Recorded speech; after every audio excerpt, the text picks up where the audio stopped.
Richard Pietrowski, and I'm the Executive Director of the Yarmouth and Area Chamber of Commerce. The Yarmouth and Area Chamber of Commerce is pleased to present the Meet the Candidates Mix and Mingle for the upcoming Yarmouth municipal elections. Generously sponsored by Garrion Construction and the Nova Scotia Association of Realtors, this is an opportunity for the candidates to meet and greet the general public. As well, we wanted to use this time to have the candidates answer a few pressing questions and have you, the viewing audience, get to know where they stand. One key difference to remember is that for the town of Yarmouth, the councillors are elected at large, meaning there are 10 candidates vying for 6 seats. Those candidates with the top 6 votes counts will be the winners. For the other 2 municipalities, it's done by district, so some of the candidates are already acclaimed as winners for their seats because they were the only candidates in those districts to put their names forward. Note that the wardens and deputy wardens for the municipality of the District of Yarmouth and the municipality of Argyll are done at the first official meeting of the new council from those councillors at the table.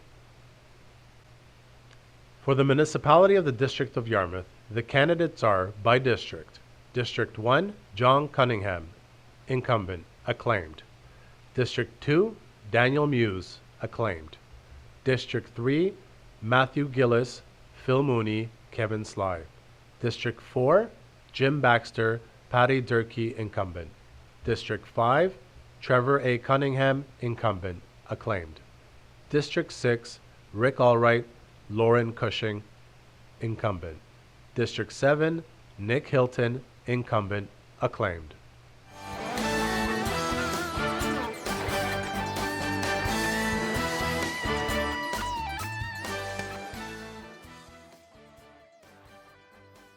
Hi, I'm Matthew Gillis. I'm running for councillor with the Municipality of the District of Yarmouth in District 3. So for economic development, I think the most important thing is we need to, while supporting economic growth, we need to support our local businesses. We need to ensure that everyone is able to see who's around. Instead of trying to shop online, we need to figure out ways to have help our local businesses who are struggling.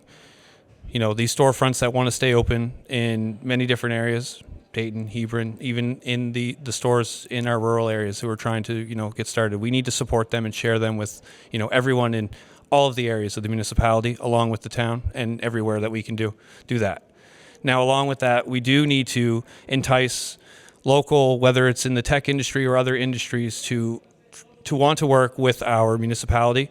I mean, we have an amazing industrial park that could be expanded many sizes bigger than what it already is. We did see with Arcom and Web.com there, that kind of fizzled out. But, if we can work on something that would be more long lasting, whether it's drawing in companies that do as data centers or anything along in the tech industry would be great to see.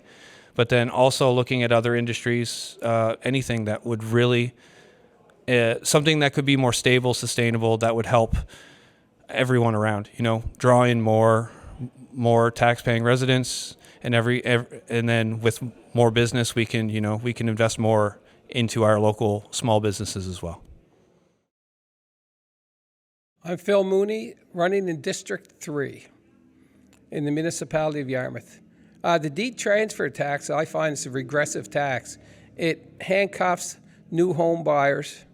If you're buying getting an entry-level house, anywhere from $75,000 to $150,000 at 1 or 1.5%, really doesn't affect what the municipality does because it's just an added tax that they can levy. They only have so many opportunities to levy taxes, and this is one that the provincial government mandated a few years ago that they could do. So for a first-time home buyer, I have no problem eliminating the deed transfer tax. And also, you could eliminate it altogether. You might have to phase it in over a year or two, just to 1 year, then because some that's built into the budgets for some years, but the deed transfer tax should be eliminated. And if I'm elected, that'd be one of the first things I'd bring to the table is the elimination of the deed transfer tax. My name is Kevin Sly. I would waive the deed transfer tax for first-time home buyers.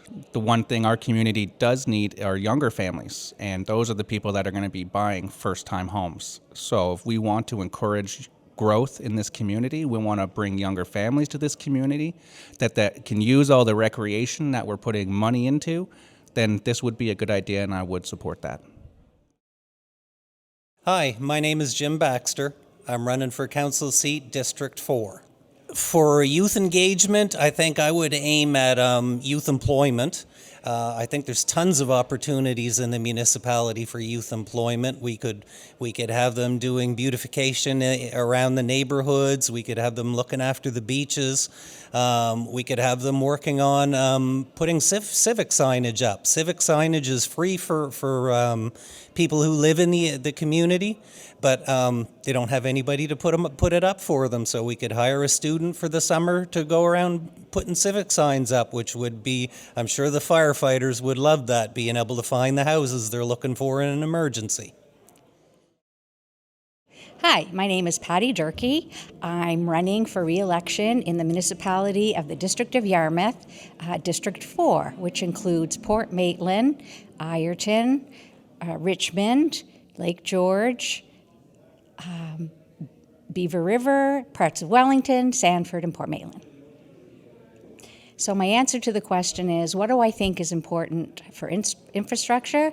Housing comes to mind. It's number one. And although we're not responsible for housing, the province is, there are things that we can do to support housing developments in Yarmouth County, like providing a reduction in taxes for those people who want to build, or providing land. But along with that goes the need for transit, because if we are to get housing with more than one unit places, like multiple units, then we are going to have to consider transit as part of an infrastructure in Yarmouth. In addition, we have been talking about possibly doing a trail along Lake Milo. I think that will be a wonderful addition to everyone living in Yarmouth County.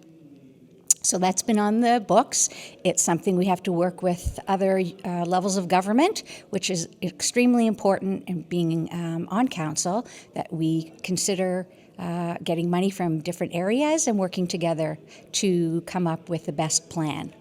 The most important thing in our community is our people, and we have to make sure that we have the infrastructure in place that's going to support the people who live here now and those people who are coming. People seem to really enjoy living in Yarmouth, and we have to look at what would meet their needs. I'm Rick Allwright, and I am running for Municipal Councillor of the District of 6 in the Municipality of Yarmouth. In order to attract new businesses and to help the local businesses that we already have, I want to work to make sure that our municipality is not putting up roadblocks in the way of them, making sure that we have good policies in place and reducing any red tape and whatnot that they're working through. Also want to be sure we're advocating to the province to reduce the red tape that may be in their way from them as well. Also, I want to make sure that we're supporting our local businesses through advocating for buy local policies through our municipality, making sure that at any given point that we are supporting our local businesses through that, and not just including our municipality, but also the entities that our municipality owns or is involved in.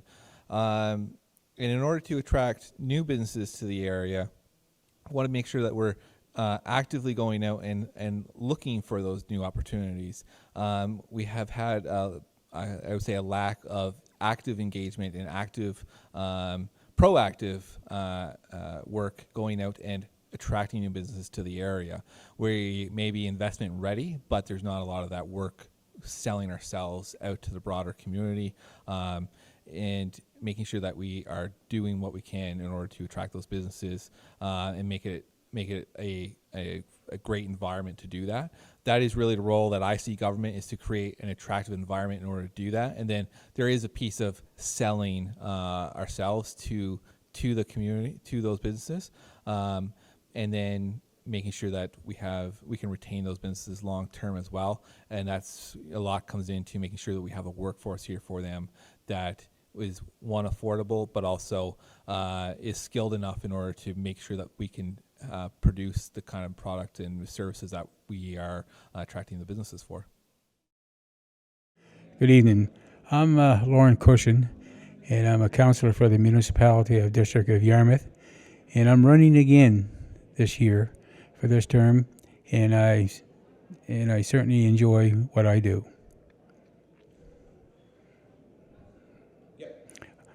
Okay, my question was community engagement. Well, that's a very important subject, and our council, we went through a bylaws and land use strategy a while back, and we got quite a bit of feedback from the public saying that we never had enough public engagement. So since that time, I've been asking our council to we have to advertise more often and to get people out so they can voice their opinions, so that we can get the information we need so we can make a conscious decision. You know, I don't talk a lot at council, I listen a lot. And the thing of it is, when I have to speak, I speak about a decision that I'm going to make. And the communication with the community is very important. So that's what I'm striving for this term, is to make sure that we have good communication with the public, because they're very important. We ask them for their vote. We take their tax money. And so it's important for us to let them know that we care, to listen to what they have to say.